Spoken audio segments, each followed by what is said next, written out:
And we are live. Here we go again, folks. JWC Livestream. JWC Livestream. This is Paranormal Inspirations with Ricky and Tom. A couple months ago, we decided to divvy it up into different content. And yes, surprise, surprise, the changes continue. Our Thursday show is likely going to be moved to this Tuesday time slot, just because Thursday is becoming, it's becoming more of an inconvenience, I suppose. We all have lives. We all have jobs besides this. We're not yet as successful as we pray to be. So we got to do what we got to do. But we'll strive to continue with these morsels of content. And the first week of every month is this Paranormal Inspiration show. So I'm Ricky O, as you've seen by the screen, and that's Tom Tiernan up there. Tom, how are you? I'm excellent. Doing really well.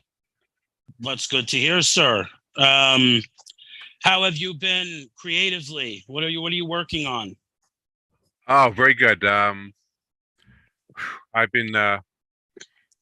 I'm actually writing some, I guess you could call them essays for Medium. Oh. And I want to run those past David later. And maybe he could use them. And all of a sudden, doing virtually nothing on Medium, I have 118 followers. I was like, I look back, I said, I only put like 3 things up. So I guess there's an audience there. So I'm going to start throwing some stuff on there. And I did a book, one that a lot of people liked, the 10 books that have inspired my fiction writing. Cool. And they say I have a nice, clear voice, explain things very well. So I said, okay, I'm good. Mm-hmm. So I've been doing, boy, oh boy, about 6,000 words into the terror at Lake Champlain. John Pentrim has just met the woman that's going to be his second wife. Cool. So for some reason, since 2020, with this craziness, I've been introducing a lot of romance in my stories, which can hurt when it's appropriate. So you do it well, Tom. When I've experienced that element in your writing, it has never fallen flat. Like you seem to have a command of that energy, because it's all tension, folks. If we sit down and pour a beer and we focus on it, it's tension. And everybody says, oh, romance, but what it is it's a romantic tension that you're wielding. And it's not something that is handed out at birth all the time to everybody. Like some people can do it and other people, they struggle with it. Like, sure. And it's got to be organic.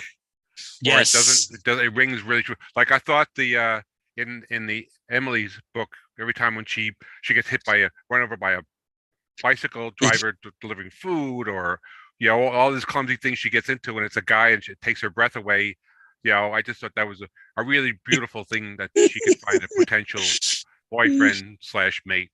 And it was, and then the thing at the end, the last chapter with her friend Ed, that he meets Amber, and it's like she is drawn to him immediately, but he's been burned so many times that he doesn't spot the signs until she says, "Hey, you big dope, you want to go out for dinner?" Oh, and then it takes off. So I like a little comedy with my romance.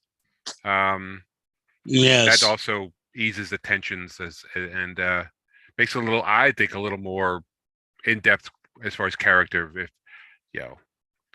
So. Yeah, as a narrative driver to modify the tension, levity can really do a lot, as can tragedy.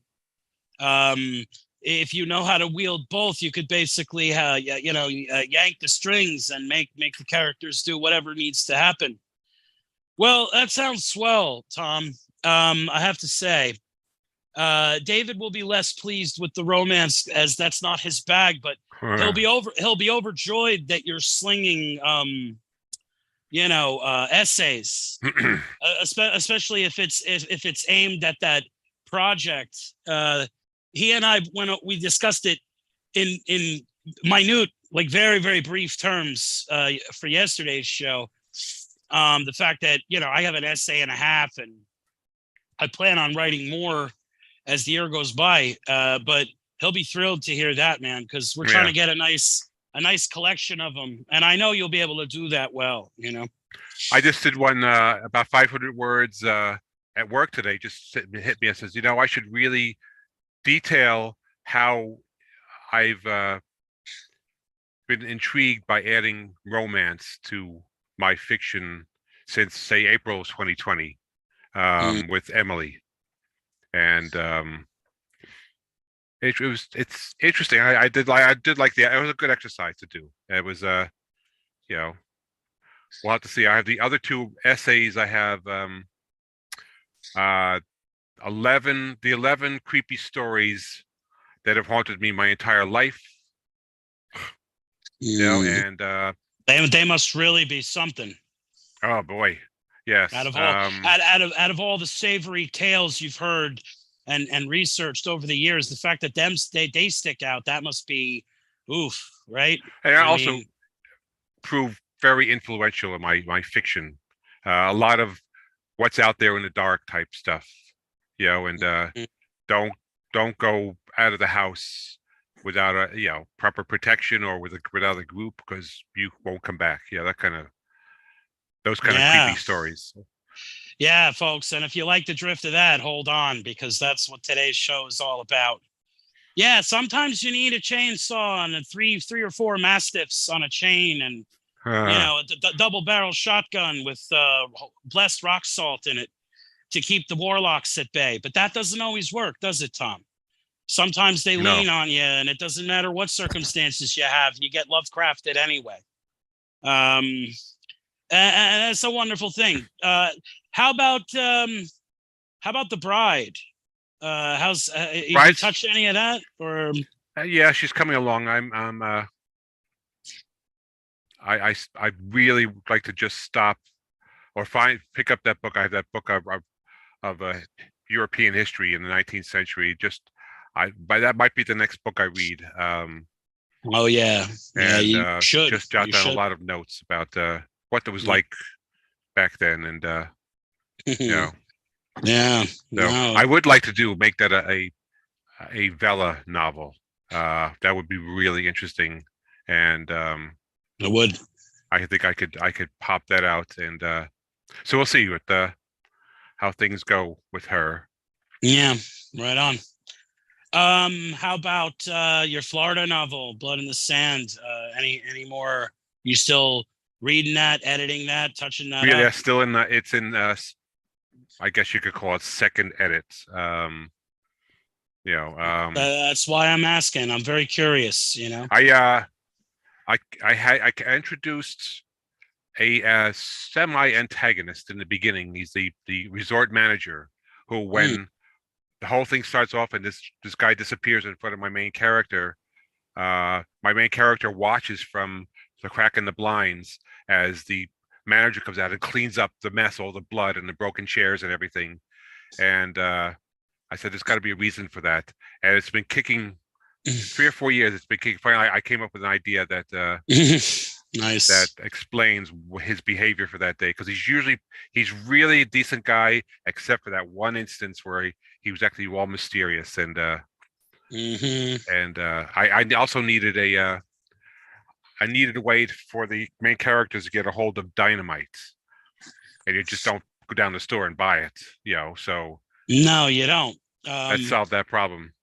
Oh, great. Well, that's a great muse flash that put all those pieces together. Sometimes you have stuff that lingers. I find that myself, like, even because, let's face it, Tom, you and I, we're creative obsessors, but you're a plotter, you're a pantser, I should say, and I'm a plotter. And as much as I outline and plan, like taking a turn to my creative side, I've been working on this thing. It popped out of nowhere. Like a couple months ago, I had this muse flash, and it's you, Tom. It's you. You're the one that did this. You're a vampire, Remember how I told you, oh, golly, that was a real good one. Oh, with And if the all, art gallery.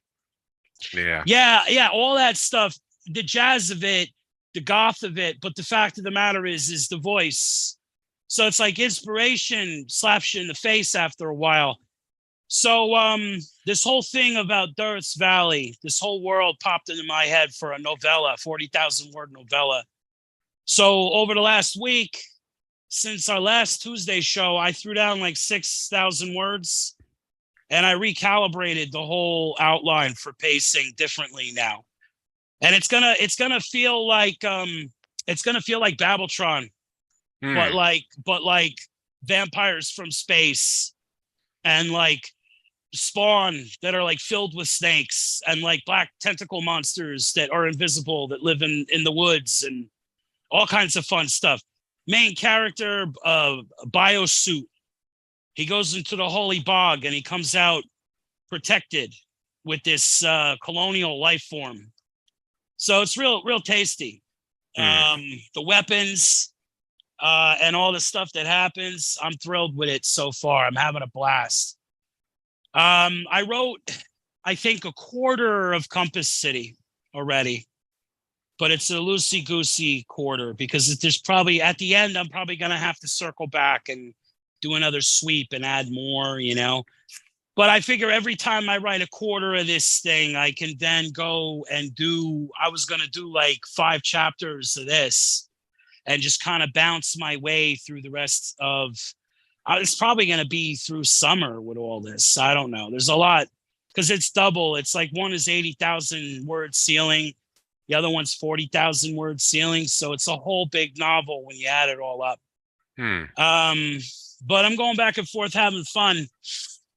Also have some more stuff to do with Anthenaeum, the project that David and I are working with. Got a few more chapters, and you know, it'll be us reading it, going through it, since it's a collaboration, and poems and essays. Just everything's just crazy, busy, you know. But it's nice to have a lot of irons in the fire. That's part of what the creative obsession is having muse ports, places of inspiration where, oh, I feel like doing this today, or I feel like doing that today. If you keep yourself well organized and your schedule, you're very aware of your schedule, you can get a lot done. I worked all last week. It's not like I didn't do that, and I still got 6,000 words and a bunch of monkeying with outlines. So it's been great. It's been great. So yeah, folks, that's what it is to be a creative obsessor. You could make money during the day, and you could, you could do this, you could do that, but I don't feel satisfaction until I do my writing, especially if it's a nice, tasty chapter, a delicious poem, a fulfilling essay that's communicating some truth or alleviating some conviction or contention that you have. It's all good. It's worth reaching for. Satisfaction is hard to put a price on. People say money can't buy you happiness, but what on earth buys you satisfaction? The answer is purpose. Purpose. Having a dream, having something you love to do, having a creative enterprise to reach into. It's a big deal, isn't it, Tom? It is. Yeah. I mean, I don't know where any of us would be without it, because I don't like everything. You know, I'm one of those particular folks. So when I find something that's fulfilling, satisfying, etc., especially something that reaches into transcendence, I go for it. Speaking of reaching into transcendence, we come now to the purpose of the show. This show is called Paranormal Inspirations, JWC Livestream Paranormal Inspirations. The point behind this show is we're going to get into some world building by reading strange theories about our own world. This offers us a unique perspective. We could talk about secondary worlds like Professor Tolkien did, J.R.R. Tolkien, who wrote The Hobbit, The Lord of the Rings, penned most of the Silmarillion, a titan, a colossus of fantasy, reinvented fantasy in the 20th century, you might say.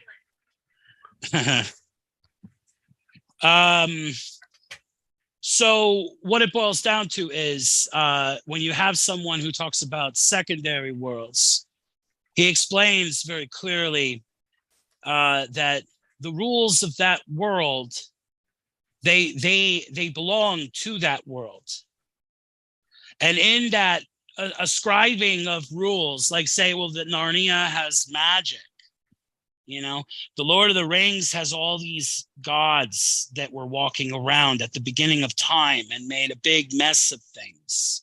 One in particular, Sauron. You could say, well, he's not a god. I don't know. It's what he's in. What do they call him? A Maiar. There's Valar, yep. Valar and Maiar, and then there's Istari. There's a bunch of different classifications of these Valinorian life forms, which, as best as I can see, are hyperdimensional beings that come from elsewhere. I don't know. They're painted like gods to me, or archangels, or great spirits, whatever you want to call them. But in that world, there are such things. It's known. They're like clouds and sunlight and trees. That people know that they're there. Now, in this world, there's a tremendous amount of mystery. By this world, I mean our world, the primary world into which we were all born. But there's a lot of mystery in this world. There's a lot of strange phenomena that science hasn't gotten to yet, and that spirituality has left as enigma. Or at best, you have to go into myth and sort of piece things together. Well, Paranormal Inspirations is about to bring you some world building. Everybody loves to just, oh, that's a conspiracy theory, or you don't know that. And yeah, well, everyone else who's super rational, that's a nice way to be. But when you're a creative writer, you want to access as much conspiracy, critical thinking, and ultimately plumb the singularity.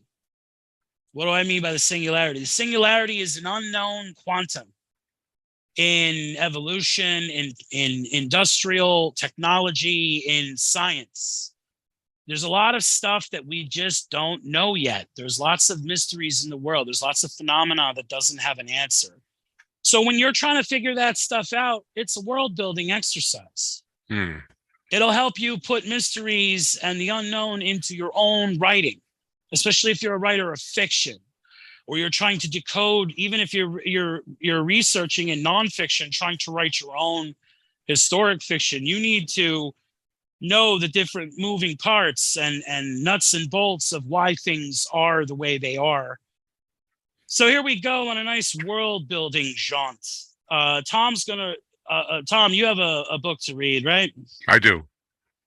So Tom's gonna introduce this book to us, and then he's gonna tell you about, you know, why he read it, why he digs it, and the inspiration that is associated with it. That's kind of the game we're playing today.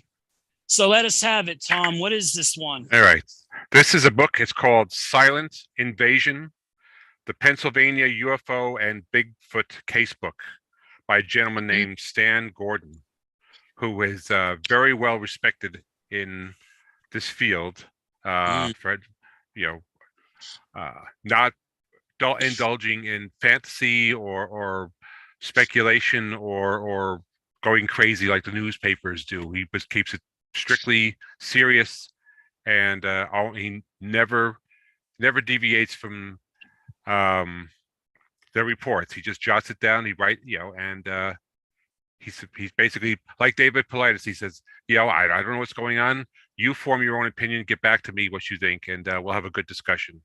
You know, wonderful. So this is about a book when Stan was late in high school, about your graduate, 73, 74. There was a gigantic explosion of cryptid and UFO reports those 2 years, and it was incredible. He by the time he had graduated high school, Stan had an amateur group of UFO and cryptid investigators. They were all amateurs, but they were all, you know, reported to him, so to speak, and it had this gigantic database they started, and they had the respect of police stations, police, groups, for 50 miles in every direction, because Stan would never, misreport anything. And then when people say don't use my name, he never did. He always used pseudonyms, and they would call him. He had a UFO hotline that he had on a tape recorder. It would record all the calls and get back to people. The police called him all the time. Hey, something's happening in such and such town, out, and he would go, and the police would meet him and say, here's footprints, or here's whatever, and so the guy's continues to be very respectful. So in this book, there's a passage, it says here, some Bigfoot researchers will point out that the three-toed footprints commonly found in Pennsylvania during 1973 and 74 were not the typical five-toed tracks often reported with other Bigfoot encounters nationwide and elsewhere. Wow. The more common five-toed footprints have also been found in Pennsylvania for many years. In other parts of the country, both five, four, and three-toed footprints have been reported. The question remains, however, why, after so many years and great numbers of Bigfoot observations, have no bodies or bones been discovered? Looking back at the 1973-74 incidents, there were indeed some strange details that surfaced in connection with some of these creature reports. Many of those cases were investigated and documented soon after they occurred. If these events were true, then we must consider the possibility that some of these Bigfoot creatures appear to be even stranger than just an unknown physical flesh and blood creature. It may be in that regards to some of these creatures encountered, we are dealing with a phenomenon that appears to be outside of current scientific verification. While we spent many hours of the day and night pursuing these incidents during the surge reports of 73, 74, and saw various physical evidence which supported some eyewitness claims, no unknown creature bodies turned up, even after shooting incidents. There was just no definitive evidence recovered in which we have answered the question as to what these creatures were. The information we uncovered during the 70s creature encounters suggests that in some cases we might be dealing with an entity that has a physical and a non-physical component to its existence. For example, a Bigfoot observed from a short distance away appeared to be very solid physical animal, yet when shot at, it just sometimes visibly vanished in front of the observer's unbelieving eyes. And what about the UFO sightings that could not be explained? As we have discovered over the years, some of these objects range in size from inches in diameter, as observed very close range, to hundreds of feet in length. Some of these objects appear to be solid, constructed craft, while others are just light sources. Some of them seem to be intelligently guided and controlled devices. From the many first-hand reports I have investigated, the question remains, however, what are these unknown aerial objects? Since I have not had the opportunity to have a personal UFO encounter, I have to base my opinions on those thousands of reports I have investigated in Pennsylvania for so many years. I have also monitored worldwide UFO reports on a regular basis and have examined information received from many researchers and investigators from around the globe. My opinion concerning the explanation of the UFO sightings that remain in the unidentified category is that there are likely a number of different origins involved. Some of those anomalous lights may well be some type of unknown natural phenomenon. I also have been in touch with key investigators in past years who are very involved with the investigation of alleged UFO crashes, which reportedly occurred in this country and abroad.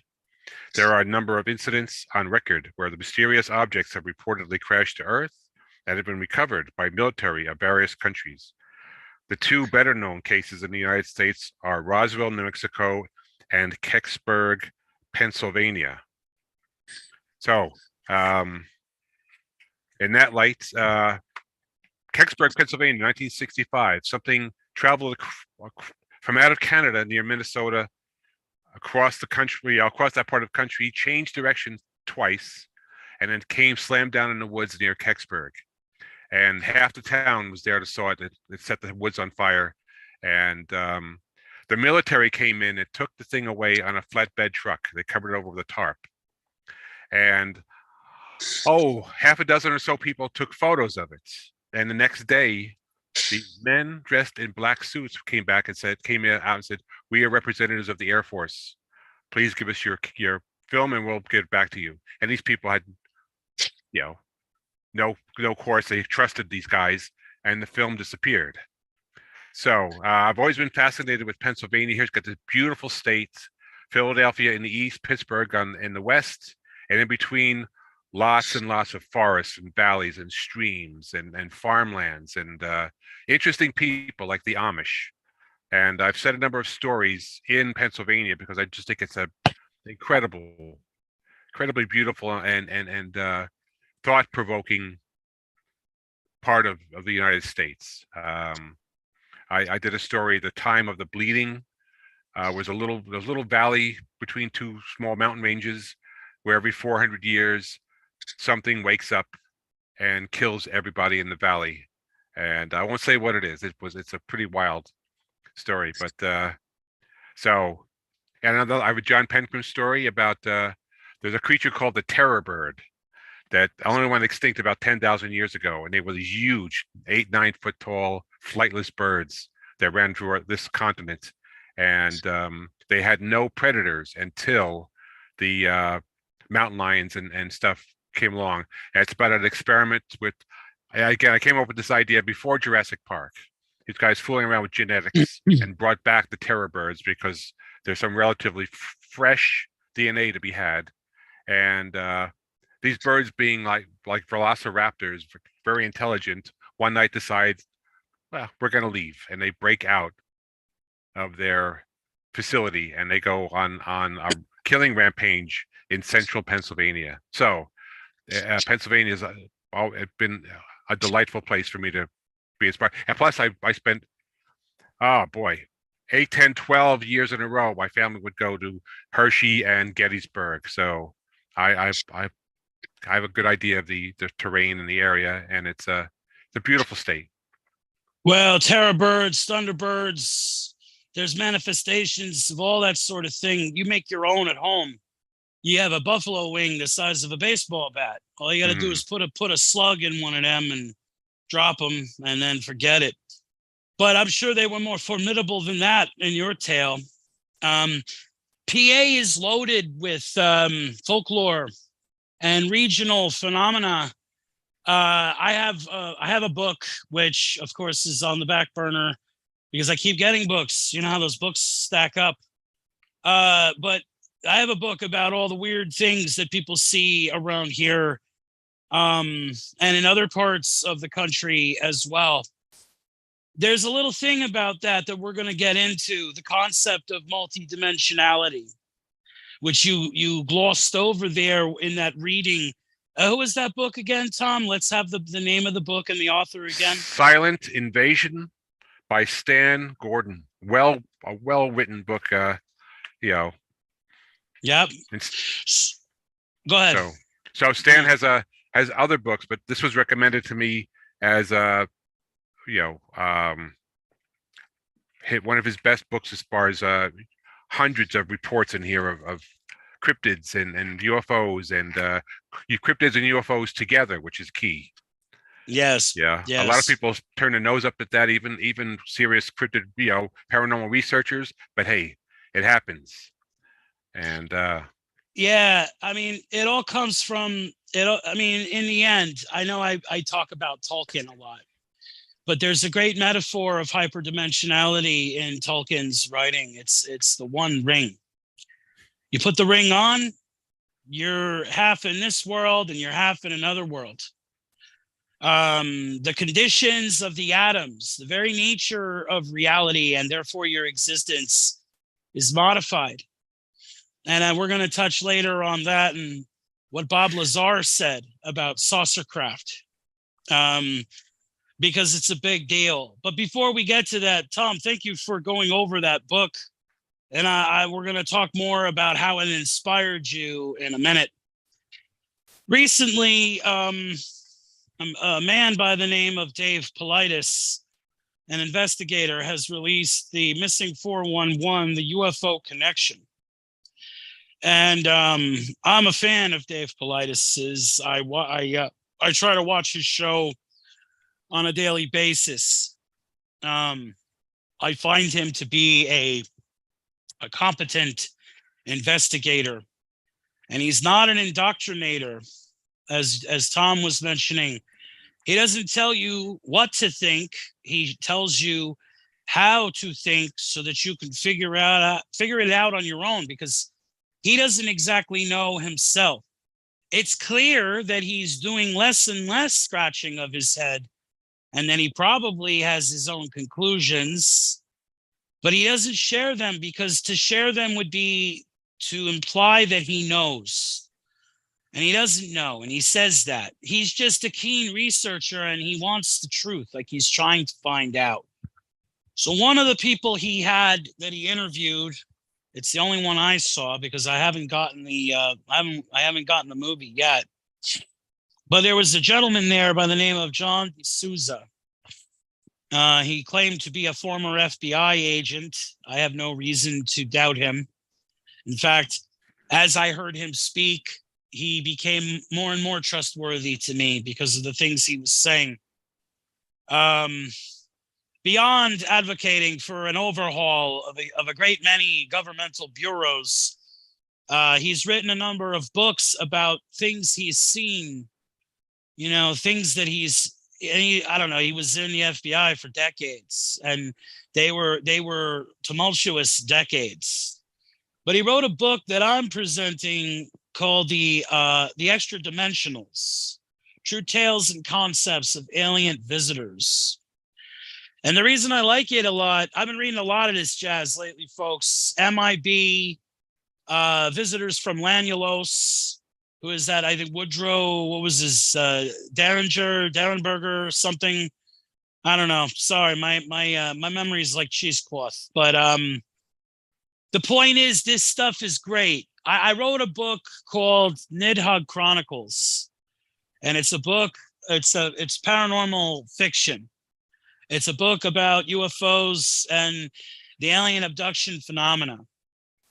And I did a lot of research. I read a lot of books with the help of Tom over here. Tom's like a living encyclopedia. If you had Egon and Ray in the room, it's the only way it could get better. So he had, he sent me some stuff and he gave me some titles, and I've been waiting around in this madness because, when you read a guy like D'Souza, he says, well, we have a bunch of protocols for this. And there's things we say, there's things we don't say. And if you go with these other people like Derenberger and all that, they say the same thing. The MIB, they come up to them and they say, well, you don't say this, you don't say that, you can't. So there's a bunch of disinformation systems. The idea that it's not completely enmeshed in conspiracy is crazy, because going all the way back since the beginning, we've been uncertain. People see things happen, but nobody wants to know anything. It's like a busy neighborhood. Everybody's, I don't know, I didn't see. Nope. Because if you say something that your superiors don't like, you go into a purgatory in your career, and then you get nowhere. So if you want to take everything that you did in your youth and all your dreams and throw it into a wood chipper, then you'll start talking about UFOs. If you're a pilot or you're this, so let alone these beings that apparently appear and disappear in broad daylight sometimes. So what does that mean? Now we circle back to the singularity. The unknown. There's a lot of things we don't know. So here it is. This is out of the beginning of The Extra Dimensionals by John D'Souza, okay? Extra dimensionality is the key to understanding everything, okay? He wants you to understand everything. He's had a whole career of hiding things from you, but now he's like, I'm done with that, okay? By everything, we mean all the areas in which we have been deceived to believe the physical world is the beginning and end of all things.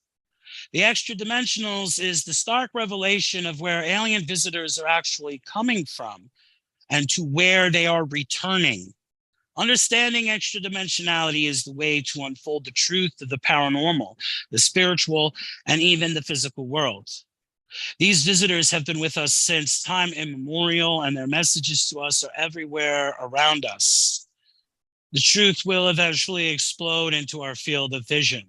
If we refuse to listen, then we are only delaying the inevitable to a time when an alarm will be sounded that is so loud that it will consume everything upon the earth. Once the black swans arrive, once we awaken to numerous mile-long shadows cast by these ancient ships hanging over our major cities, soundless, motionless, maddening, it will be too late. It is in these final moments that we can still, with open minds and clear hearts, decipher that which has been intentionally hidden from humanity for so long. The truth of extra dimensionality. That comprehension will, in turn, illuminate every hidden truth of our material existence. Then we will find that for the first time, we will finally have the key to understanding everything. John D'Souza. So extra dimensionality. Again, that was the beginning out of the extra dimensionals, True Tales and Concepts of Alien Visitors, John D'Souza. So you heard Tom read at the beginning of his book about how there might be more to reality. There might be a seen and an unseen. I mean, this echoes throughout science. This echoes throughout scripture and spirituality. This is just, it's an unspoken truth. It's like a la, la, la, la. People don't want to think about it. But there may be multiple dimensions all around us at any given time. Why does this matter, Ricky? You may say. It matters if you're a writer of fiction, especially of fantasy, sci-fi, horror. It is everything. Because when you have these mysteries, spaces within spaces and times within times, you go from one space to the other, going all the way back to Lord Dunsany and the King of Elfland's daughter. And then you have the concept of the One Ring, which to me takes that veil of Elfland and puts it in the palm of your hand in a ring. You put the ring on, you vanish, and you're vanished because part of you is elsewhere. You go to another world. On Weathertop, Frodo saw the wraiths differently. His perceptions were altered. When he put the ring on, they appeared as pale, pearlescent phantoms. But in real life, they were deep, deep, horrible shadows, vague outlines of what used to be human. Now, you know, Bob Lazar, he talks about UFOs and how UFOs, their gravity drives, it makes them fold into another place. They're not exactly in our world. So let's do a little experiment, Tom. If you had a magical ship that was powered by the One Ring,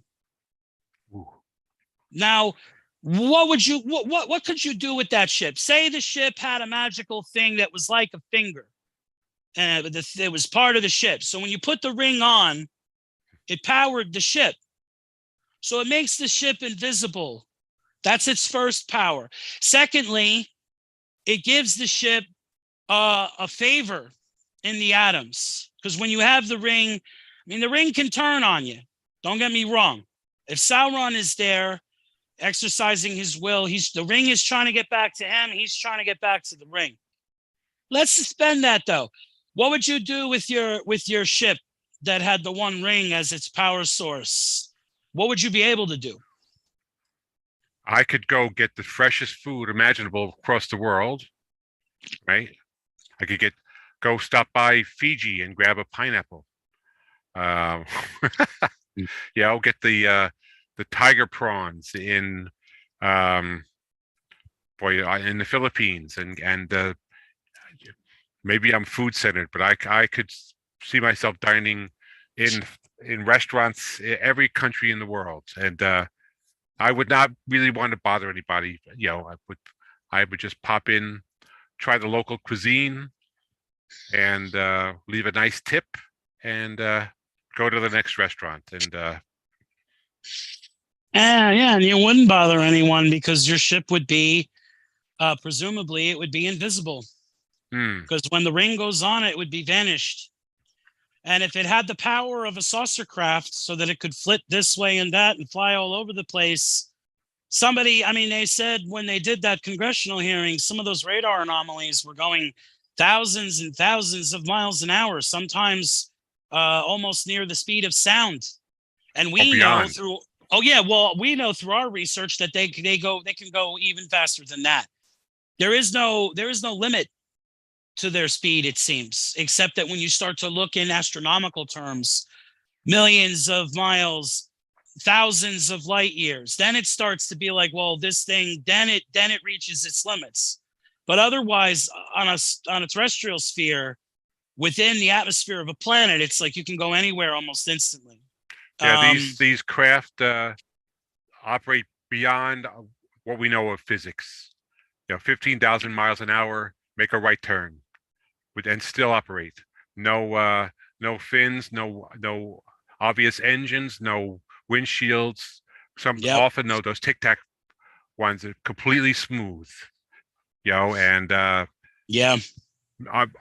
well beyond our capability of making them pause, stop. Us stopping them, whatever. We've shot at them, nothing. And well, you can't hit what's not there. It's only half there. It's only partially there. Your senses are telling you, but your senses could lie. As it is, they don't represent the truth of what's in this universe. 90% of everything is outside of their your ability to perceive it. So they're shooting at ships that are only sort of there. You can't hit sort of there with things that are all there, apparently. And they might not even be where you're looking at. They might be past there already. You're only seeing where it was. Right? Yes. So this is what we're trying to talk about, folks. You hear all this talk of world building. Well, when you're writing, 50 to 100,000 words of original stuff, especially high fantasy or very, very intricately detailed science fiction or horror that demands a certain realism. Well, if you're going to talk about all this stuff that doesn't exist, you need details. You need a voice with which to furnish it and describe it. You cannot sketch what is not there unless you are experienced about the unknown. And that's what we're serving up to people here. All this talk of UFOs, people get clammy and they get stimmy very quick. They're like, I don't want to talk about it. It's a lot of nonsense. And it's like, fair enough. If you're going to go and have a bowling league or play miniature golf or watch a movie, then you don't need to think about this. But if you're a writer of fiction, this is something that you want to know about because it's going to help you tell your weird story. You want to write weird? You got to read weird, right, Tom? Yep.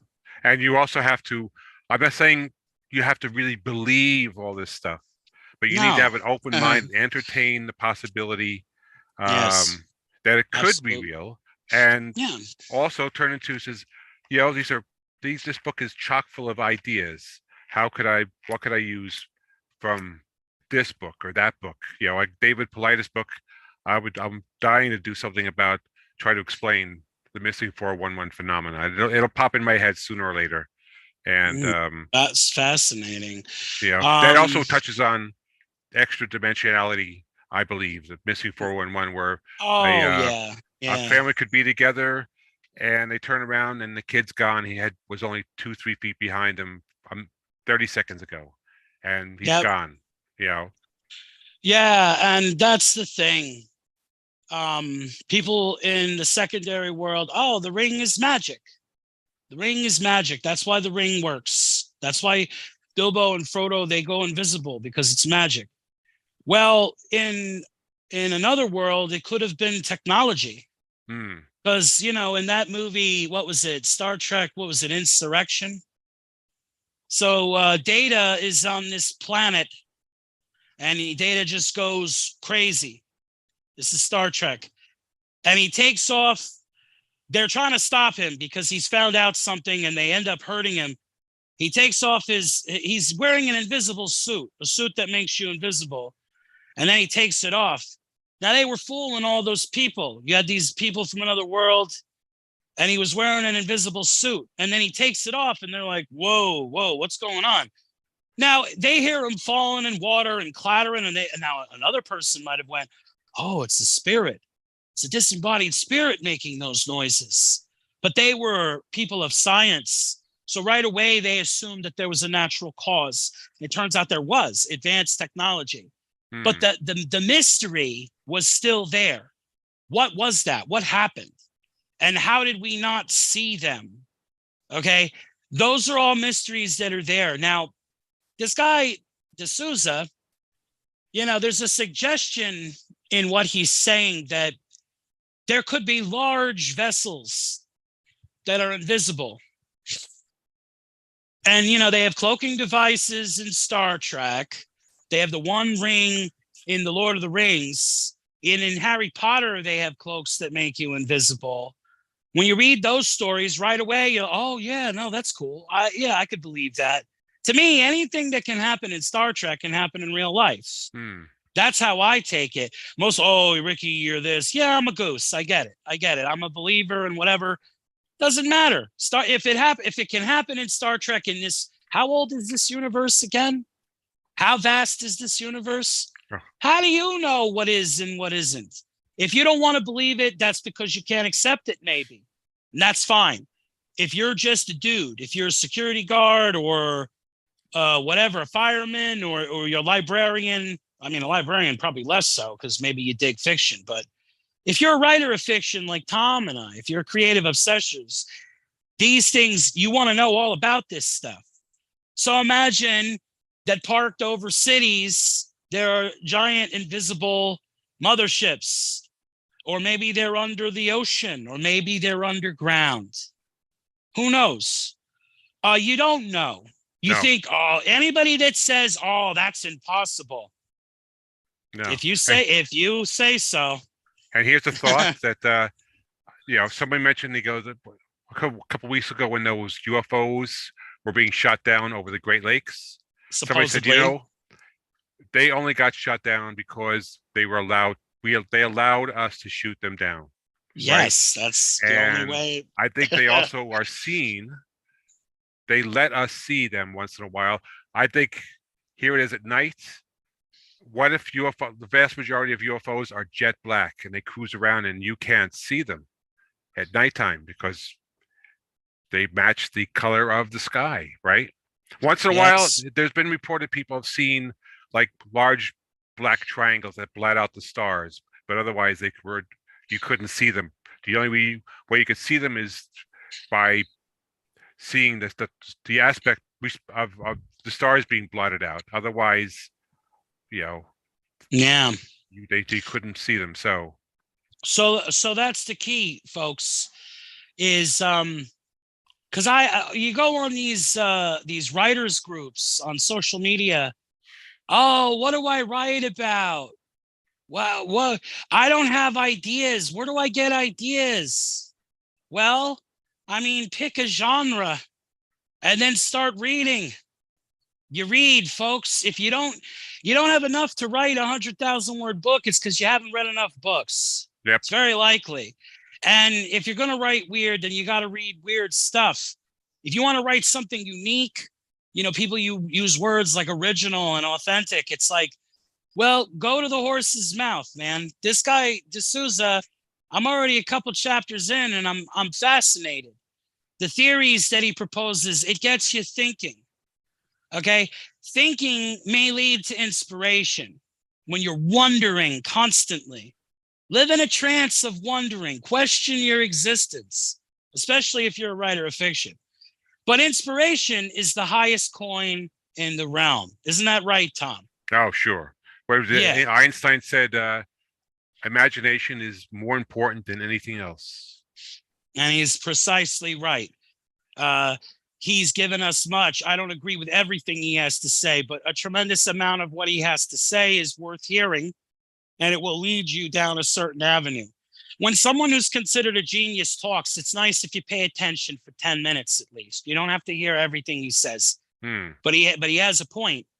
And your next great story, your first novel, the thing that you write that you may be known for is waiting to occur to you in a muse flash, but you got to explore it. You know, what do you like? Well, I like horror. Well, all right, read horror. Well, I like fantasy or science fiction. Well, good, read that. I want to write something new, something original, something far out, freaky deaky. Well, then read weird, folks. Read weird. Make it your goal.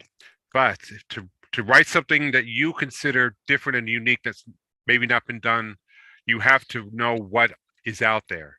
And that you have to do that by reading. Exactly. That's right, Tom. Another reason, another nugget of wisdom. How do you know what has already been written unless you have read oodles, millions and millions of words? I have a habit of reading and rereading and studying because I feel that that's a certain path to voice fulfillment. I've been at the world building game since forever. So for me, but I still get a kick out of reading anomalies. I'm reading this paranormal stuff because I'm trying to outline a Nidhogg 2, maybe even a series. And it's like, you got to know if you're going to build an original world, which is like saying a paradigm, an original paradigm, you have to know the paradigms. Like the materialist paradigm, UFOs are swamp gas. That's more like the governmental propagandistic paradigm. Because if they actually had evidence, then material science would work. They would unravel something. But they suppress and whatever. The point being is you have to build your own paradigm.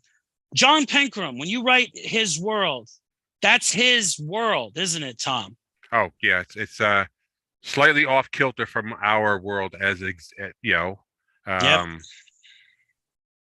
It's a world where the large amount, not majority of people, accept and believe that the paranormal is around them.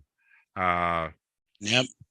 It is some skeptics, especially the law enforcement has come around that says, these things are around, and once in a while we got to have help, and they call him in. So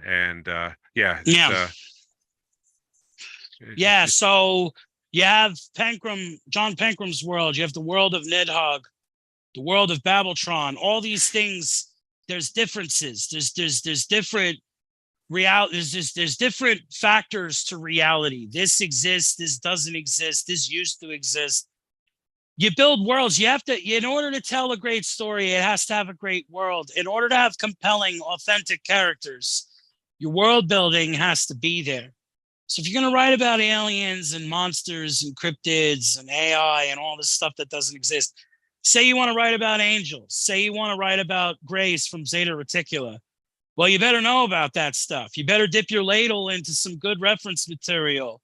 Midrash, Apocrypha, all this crazy paranormal stuff.